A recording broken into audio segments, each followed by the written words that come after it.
Hey Psych2Goers, welcome back to a brand new video. Do you find it hard to follow some of the self-care routines advertised out there? Whether it's because you don't know what you need to do or because you're just too busy all the time. Like many others, you keep putting off your self-care plans for later.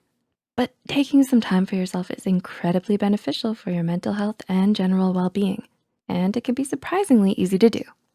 Although self-care varies from person to person, certain aspects, such as reducing stress, eating better, and getting enough sleep, serve as the foundation for self-care.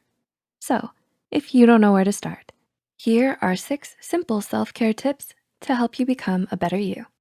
Number 1, make a sleep routine. Do you have a consistent time to go to bed? Practicing self-care is easier when you create a routine because it mentally prepares you to disconnect. And it's especially helpful when it comes to going to bed. If you find that you have trouble falling asleep, try to create a plan that prepares you for bedtime. Drinking water before bed or reading a book to wind down are some things you could try. Some even say that dimming the lights before sleeping works well, as it signals your brain to start producing melatonin, the sleep hormone. This tip works great, especially if you spend hours in front of the computer. Number 2, eat mindfully. Are you mindful of what you eat? While working out is also mentioned in self-care articles, what you put into your body is also equally important. Apart from how it affects your physical well-being, it also can play a role in your mental health. Consider the 100 million nerve cells that line your gastrointestinal tract that are in constant communication with your brain. According to an article published in 2017, inflammation of your bowels may be one of the causes of issues like stress, anxiety, and depression. Ultimately, you might wanna consider making it your goal to eat better to feel better, rather than only to look better. Number 3, create and enforce boundaries. Do you set boundaries with other people? While some may falsely believe that boundaries exist to deliberately exclude certain types of people from our life, it doesn't. Although it can end up doing that, boundaries primarily exist as a reminder that you need to take care of yourself first. They serve as guidelines for other people on how they should approach and treat you. It can also save you from a lot of emotional or mental distress and help you foster better relationships with other people. Number 4, disconnect. Are you always plugged into your computer or your phone? This may be difficult to do, especially with how much work and personal life requires you to be online all the time. But taking time to disconnect is important for your mental well-being.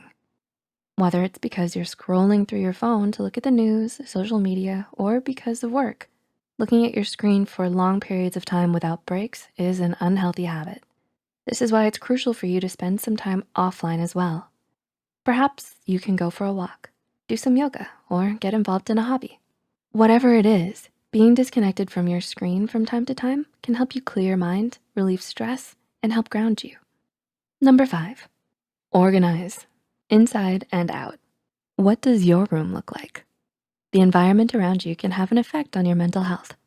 Researchers have shown that a disorganized home can actually contribute to depression, anxiety, and weight gain. So if you find yourself surrounded by a lot of clutter and mess, it may be time to start organizing the things around you.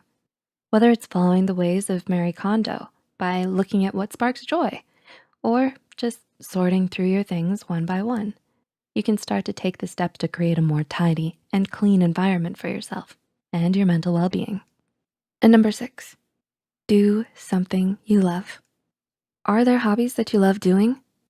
When most people think about self-care, it's probably something that involves dancing around to your favorite music with a face mask on. While you might think it's cheesy, the point is that you're doing something fun. Ultimately, self-care is about you, so do something that makes you happy. Whether it's reading a book or going for a run. As long as you're not harming yourself or other people, doing something you love and making yourself happy is essential in caring for yourself. Which tip did you find most helpful? Let us know in the comments below. If you found this video helpful, be sure to like, subscribe, and share this video with those who might benefit from it. And don't forget to hit the notification bell icon to get notified whenever Psych2Go posts a new video. The references and studies used in this video are added in the description below.